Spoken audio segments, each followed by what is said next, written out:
After the blasting was complete, which the deck took a little bit more effort to get off. They had a little thicker mills, horizontal plane, and when it did come down, we were taking it down to the tough coat we call it. Is a combination of wetted plywood with the wet system, let it cure, come back behind it with mahogany chips, and let it dry, then come back with fill coat. And what that does for you, it provides a nice little tough coat on that top of that plywood decking to keep the moisture out. More important than anything, but also be able to repair very easy. So any place the blaster took it past that tough coat, and it's fresh wood, then it got coated the same way, spot coated, came back behind it, and sprinkled in a little bit of this time walnut, of all things, trying a walnut shell. So we'll see how that works out. Looks like it turned out to be pretty good. Maintained a pretty good level. Of course, the medium gray was medium, so it worked pretty well. Once the epoxy cured and we had the walnut shell, this is a matter of just giving it a scuffing. It worked real well for that, being able just to take off any place that didn't have the adhesive and the fairs at the same time, so it's a good soft shoe. And on decks, once the blasting was complete,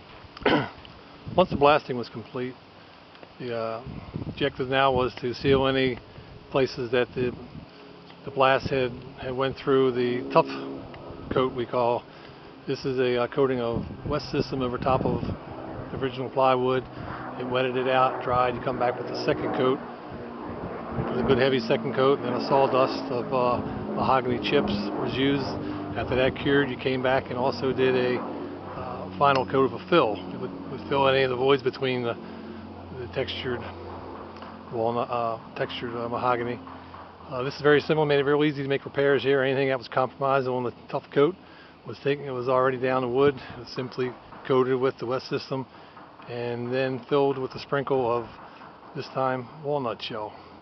Trying that out, seems to be about the right grade, medium, gives a nice texture, fills any of the differences in the heights of the old buildup of the walnut shell versus the other medium used.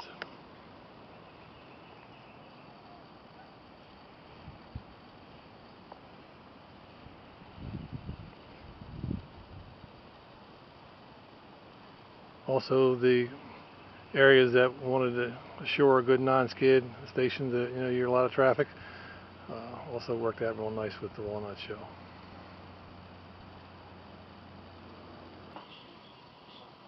Decks and topside been prepped with the wet system, recoated with the walnut shell to fill in any areas to build it back up to the hard coat, and then also provide non-skid.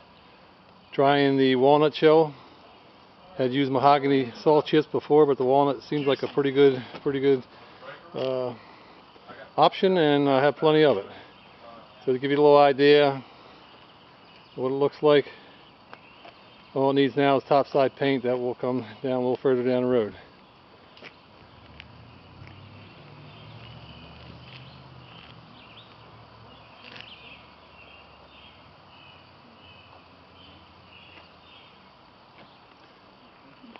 Preparing to coat the cabin sides. So they've been sanded down from the blasting, and I'm going to try something different this time. Rather than going with the traditional finish, we're going to use the wet system here again, using the 105 resin and the 205 clear coat.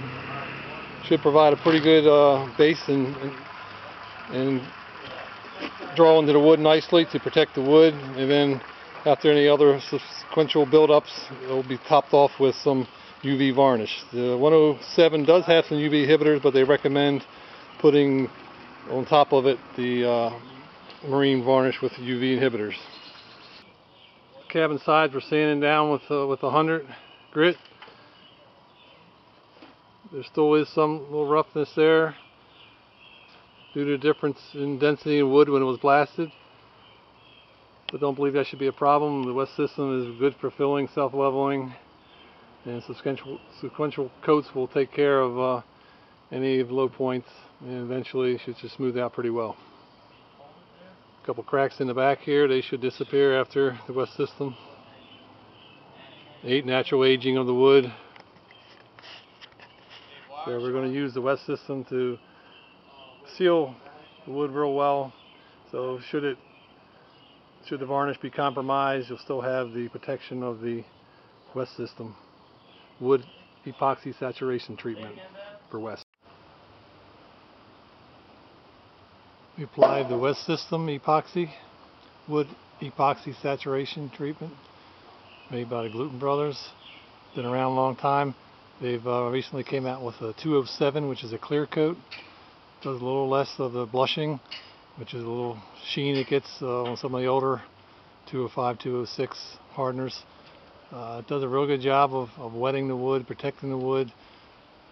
During this time of temperature, 70 degrees, another little tip you can do is you can have a hairspray bottle that has denatured alcohol in it, and when it outgasses the bubbles, then you just lightly mist the area and it will dissolve it, lower the viscosity, and keep the bubbles from happening. Probably another thing you could do is do it later in the day when it's not so hot. When it's getting cooler, it probably does a better job at actually penetrating into the wood. It draws it into the wood versus when it's the heat of the day has a tendency to gas out. So I choose the latter to get something done, but maybe it would have been better to do it in the evenings. But wanted to try that denatured alcohol, and it seemed to work pretty well. A little mist over it, and the bubbles went away, and you just got to stay up with it for a while until it cures.